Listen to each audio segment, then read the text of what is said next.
Salah satu amalan yang saya ingin, selain apa yang saya sampaikan, amalan ini mohon diberikan perhatian lebih banyak. Sederhana, mudah, tapi manfaatnya luar biasa. Amalan itu adalah bersalawat kepada Nabi Muhammad sallallahu alaihi wasallam.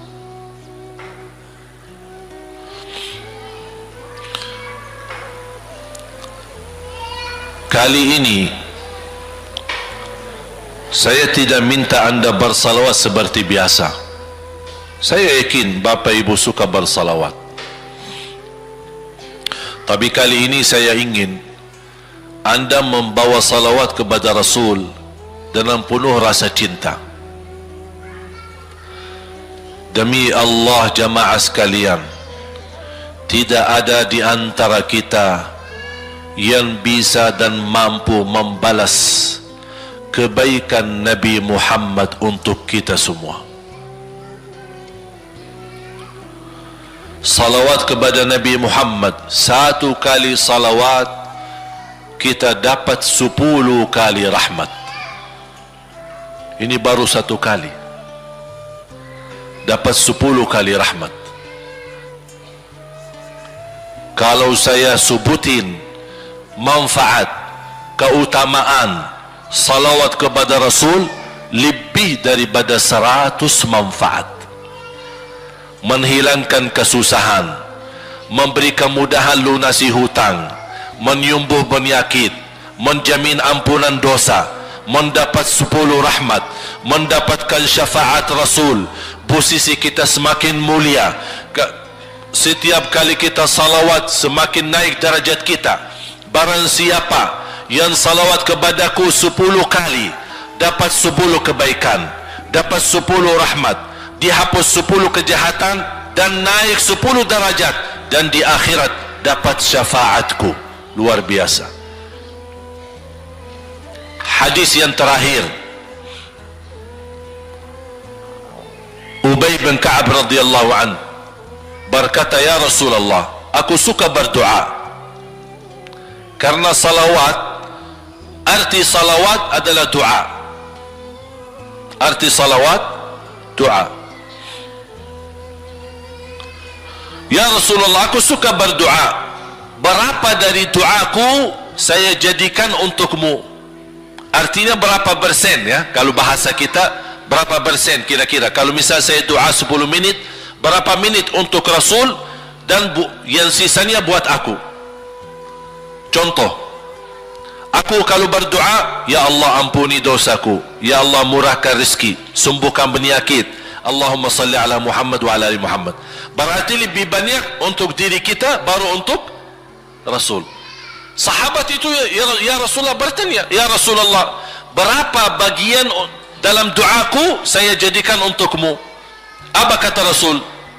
Kata Rasulullah SAW, ma syi'ta wa in zitta fahuwa khairul lak. Ya terserahmu, mau doa bagaimana untukku, ya terserahmu, tapi semakin banyak untukku, semakin banyak manfaatnya untukmu. Apa kata sahabat? Ya Rasulullah, saya akan jadikan separuh doaku hanya salawat kepadamu.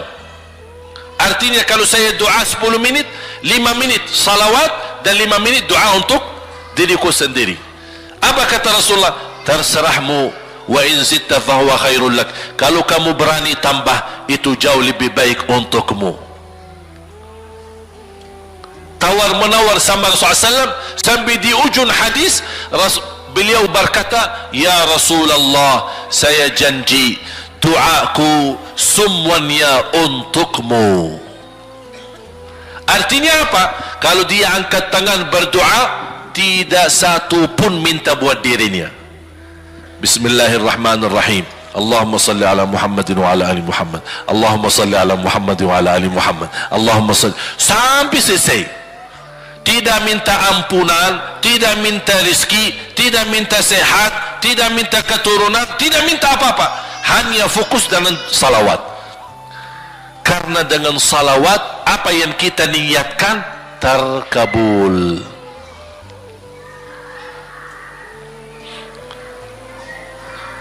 Saya dapat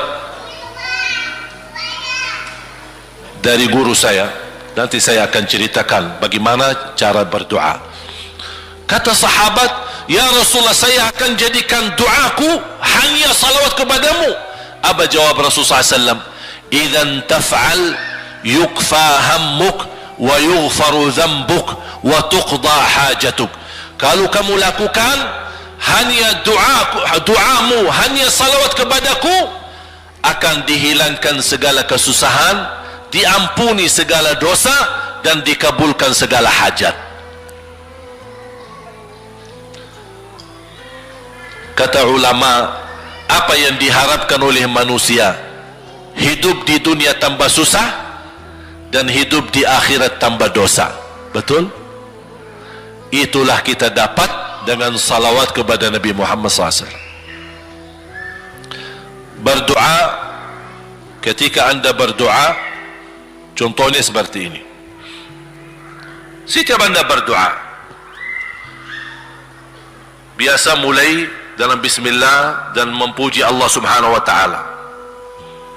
Cukup satu kata memuji Allah dalam segala pujian, alhamdulillahi rabbil alamin. Segala puji bagi Allah. Ini mewakili semua pujian yang lain. Asmaul husna, segala sifat agung, segala kemuliaan diwakili oleh satu kata, alhamdulillahi rabbil alamin. Kata sederhana, kata tidak terlalu panjang, tapi maknanya sangat luas. Oleh karena itu boleh diulangi berkali-kali, alhamdulillahi rabbil alamin, alhamdulillah, sambil benar-benar merasa di hati. Karena ini ucapan mewakili segala pujian yang kita ingin sampaikan kepada Allah. Karena ada pujian yang kita ingat, ada pujian kata-kata yang kita tidak hafal, dan alhamdulillahi rabbil alamin mewakili segala pujian kepada Allah Subhanahu wa ta'ala. Kemudian bersalawat, Allahumma salli ala Muhammadin wa ala ali Muhammad kama sallaita ala Ibrahim wa ala ali Ibrahim innaka Hamidum Majid. Silahkan doa, ya Allah ampunilah dosaku. Allahumma salli ala Muhammadin wa ala ali Muhammad. Ya Allah sembuhkan penyakitku. Allahumma salli ala Muhammadin wa ala ali Muhammad. Ya Allah berikan kepada aku anak yang salih salihah. Allahumma salli ala Muhammadin wa ala ali Muhammad.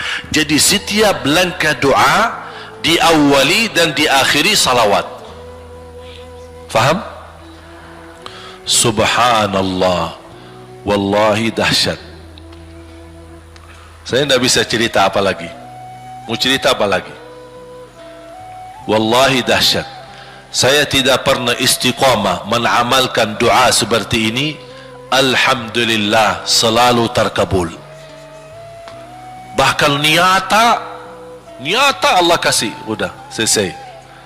Wallahi jamaah sekalian, salawat kepada Nabi Muhammad bukan budaya, bukan kebiasaan, tapi amalan yang sangat manfaat buat keselamatan kita, kebahagiaan kita di dunia maupun di akhirat. Bahkan keselamatan buat anak kita, salawat kepada Nabi Muhammad SAW. Terakhir sekali lagi, ketika anda bersalawat, apa yang saya cerita tadi tolong dihadirkan dalam fikiran. Siapa Nabi Muhammad itu? Nabi Muhammad penolong kita di hari kiamat. Nabi Muhammad yang membawa syafaat untuk kita. Nabi Muhammad yang menunggu kita di surga. Nabi Muhammad yang membela kita di saat kita berdiri di hadapan Allah.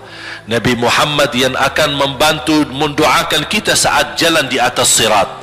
Nabi Muhammad yang mendampingi kita nanti ketika kita minum dari air Al-Kautsar. Nabi Muhammad yang menemani kita masuk ke dalam surga. Nabi Muhammad yang tidak pernah lupa sama kita. Makanya ketika anda bersalawat dan membawa perasaan dan membawa penghayatan ini, insya-Allah jemaah sekalian akan terasa, ya Allah ternyata indahnya salawat kepada Rasul. Karena sudah kontak di hati. Apalagi kalau anda begitu salawat dan salam, Rasul jawab, Rasul jawab kita, Waalaikumsalam ibu. Tapi cuma kita tidak dengar. Dia dengar salawat kita, dia dengar salam kita, tapi kita tidak mendengar jawab beliau. Allahu Akbar. Wallahi kalau bisa kita rasakan, wallahi ibu bapa akan sendiri menangis tanpa merasa. Sendiri, kok tiba-tiba nangis, kok tiba-tiba kok tidak bisa tahan diri. Karena Nabi Muhammad itulah yang semestinya sudah menguasai hati kita, sudah ada di hati kita, sudah mempenuhi rasa cinta di dalam hati kita. Makanya kata Rasulullah, tidak sempurna iman seorang sampai dia mencintaiku lebih dari ibunya, lebih dari bapaknya, lebih dari anaknya, lebih dari hartanya, bahkan lebih dari dirinya sendiri. Baru sempurna imannya. Bagaimana kita bisa mencapai kesempurnaan iman seperti ini? InsyaAllah dengan bersalawat, dengan membawa perasaan, membawa kehadiran cerita-cerita yang sama-sama kita belajari, baru akan terasa di dalam hati. Posisi Nabi Muhammad akan semakin besar, semakin mulia di hati kita. InsyaAllah semakin mulia di hati kita, InsyaAllah akan semakin semangat beribadah, semakin semangat mendekati, semakin semangat mempelajari, dan semakin insyaAllah menjadi baik di mata Allah, dan insyaAllah baik di mata manusia. Amin ya Rabbal